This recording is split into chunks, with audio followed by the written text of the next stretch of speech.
구독, 알림 설정까지 부탁드립니다.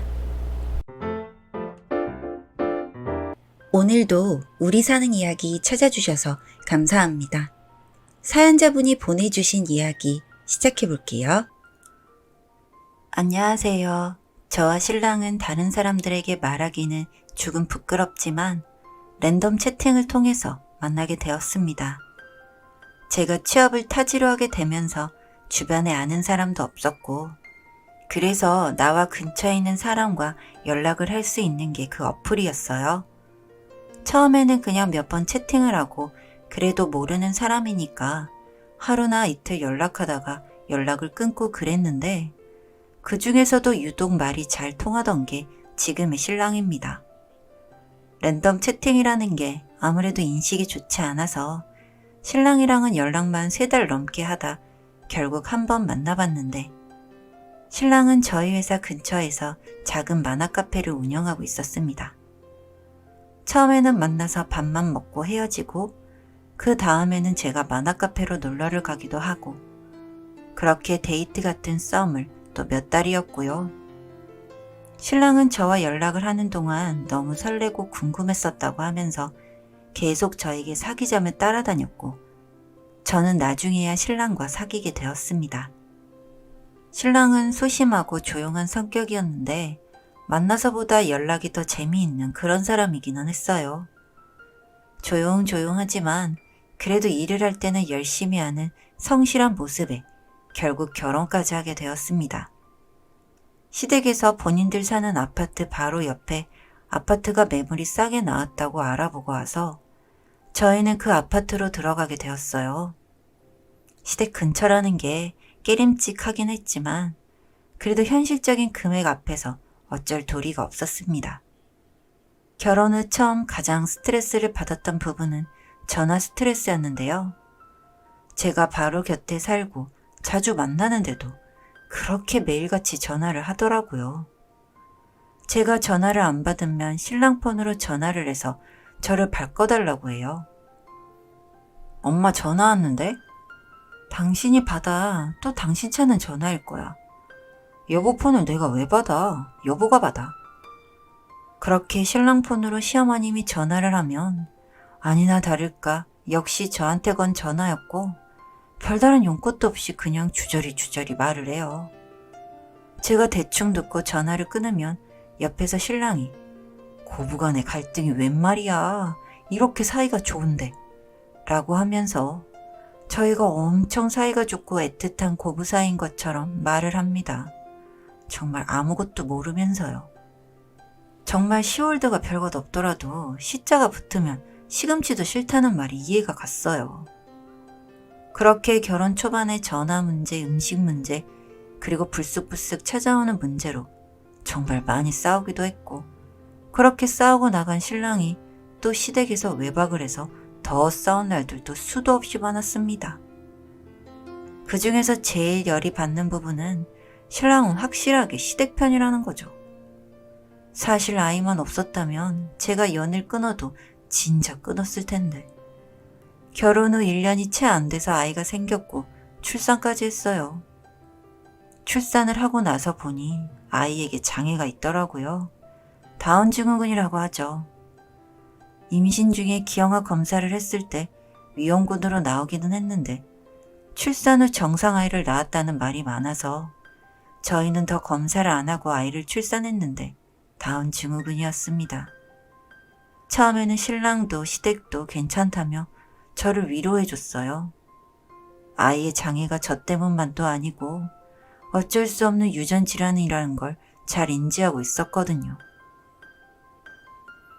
갓난 아이 때는 여느 아이처럼 잘 먹고 잘 자고 그럭저럭 잘 지냈어요. 아이 아빠도 퇴근 후에 아이의 목욕을 도와주면서 가사일도 신경을 썼고요. 아이가 커갈수록 여느 아이들과 다른 모습들이 많아지고, 놀이터에 가도 또래 아이들이 저희 아이를 피하기도 하는 모습을 보며 조용히 울었던 게 한두 번이 아니에요. 아이가 유치원에서 학예회를 하는 날이라 마침 동네 유치원이라서 시어머니에게 같이 학예회를 보러 가자고 전화를 했습니다. 같이 가고 싶다는 마음보다는 몇 년 동안 시달리면서 저도 어느새 어떤 일이 있거나 할 때 전화하는 습관이 들어버렸어요. 전화를 안 하면 나중에 더 뭐라고 하시거든요. 어머님, 혹시 이번 주 수요일 낮에 약속 있으세요? 낮에? 아니, 별일 없다. 밥 먹으러 오려고? 아니요, 지연이 이번에 학예회가 수요일이라서 혹시 시간 되시면 같이 가려고요. 혼자 다녀오려무나 약속이 있었던 것 같아서. 네. 시어머님은 아이가 커가면서 제가 느끼기에 아이를 피하는 듯한 느낌이 들었어요. 그렇게 아이의 학예회를 보고 나와서 집으로 가는 길에 정자의 시어머니랑 친구분들이 모여서 이야기를 하고 계시더라고요.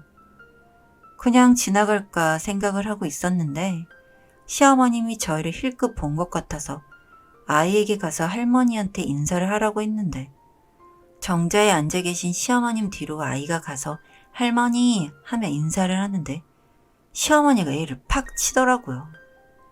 그래서 애가 뒤로 넘어가면서 엉엉 울었고 저는 아이를 챙겨서 집으로 가서 시어머니께 전화를 했어요. 어머님, 어떻게 애를 밀쳐놓고 전화 한 통 없으세요? 애는 괜찮고? 뒤에서 갑자기 튀어나오니까 놀라서 그랬지. 다행히 조금 찢어진 거 말고는 괜찮은 것 같아요. 그보다 오늘 약속 있으시다더니. 친구들 만나는 약속이지 뭐.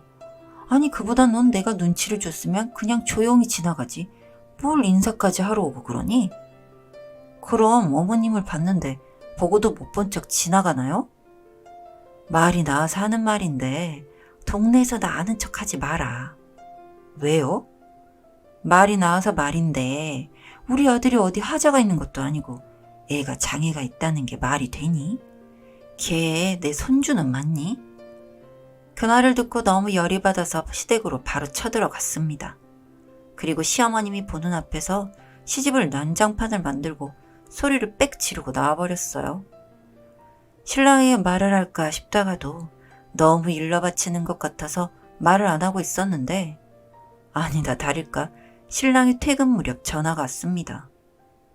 당신 엄마 집 갔었어? 가서 무슨 짓을 하고 온 거야? 당신 제정신이야? 당신이야말로 제정신이야? 당신 새끼 욕하는 사람이 정말 당신 엄마 맞아? 그건 무슨 말이야?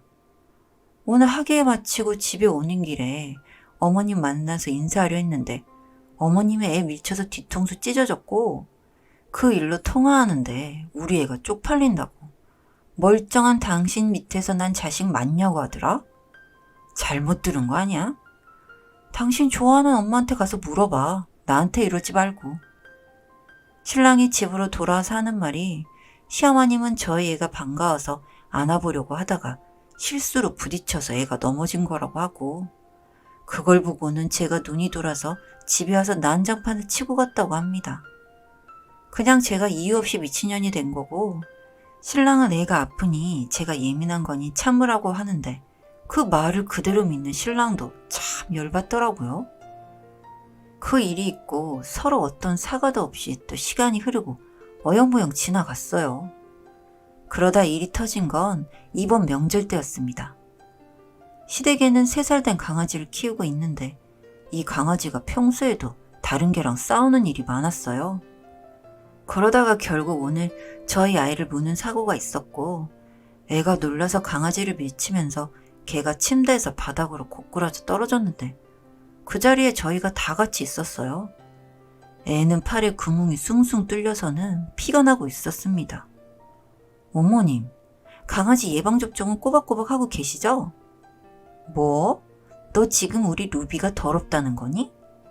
아니 그게 아니라 애 데리고 병원에 가야 할 것 아니에요. 소란 떨지 마라. 애 안 죽는다. 애가 개한테 물려서 우는데 시댁 식구들은 정말 누구 하나 할 것 없이 평온하고 딸아이가 밀친 강아지만 살피더라고요. 그날 뼈저리게 느꼈습니다. 신랑과 제가 낳은 아이가 저 개만 또 못하다는 걸. 그리고 신랑도 그렇게 생각한다는 걸요.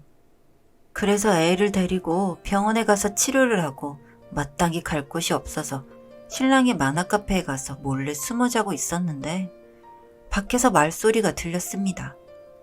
오빠, 뭐 하느라 이제 와? 낮에 가족들이랑 밥 먹느라고. 아까 손님들 많았어. 그래? 고생했어.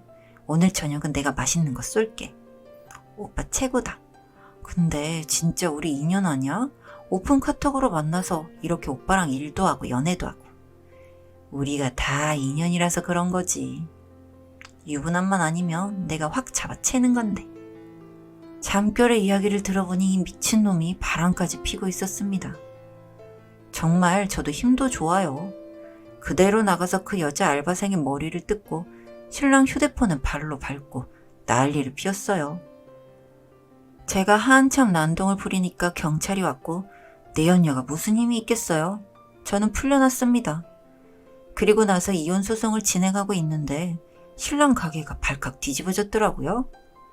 그날 제가 난동을 부린 게 인터넷에 떠돌아서 신랑은 아픈 아이랑 조강지처를 두고 밖에서 바람이나 피우고 다니는 쓰레기가 되어서 매출이 바닥이래요. 신랑도 지은 죄가 있어서 저한테 뭐라고 하진 못하지만 아마 이혼하고 나서도 저 옆판 오래 갈 것 같고요. 그렇게 체면 차리기 좋아하던 시어머님은 졸지에 쓰레기 아들을 둔 엄마가 되어버렸어요.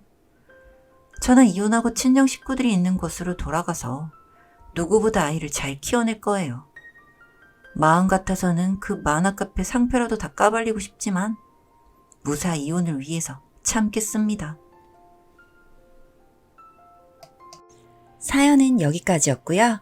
우리 사는 이야기 시청해주셔서 감사합니다.